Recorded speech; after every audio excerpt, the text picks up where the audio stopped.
Tips para makaipon. 1. Gumawa ng budget. Subaybayan ang iyong kita.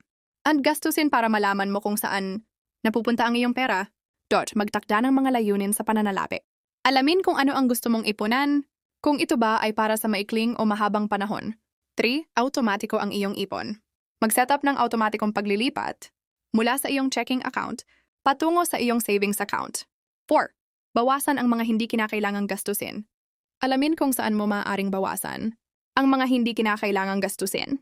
5. Mag-ipon ng regular. Gawing ugali ang pag-iipon sa pamamagitan ng pagtatabi ng isang nakatakdang halaga ng regular. 6. Iwasan ang mga biglaang pagbili. Isipin muna bago gumawa ng biglaang pagbili at tanungin ang iyong sarili kung ito ba ay naaayon sa iyong mga layunin sa pananalapi. 7. Isaalang-alang ang 50-30-20.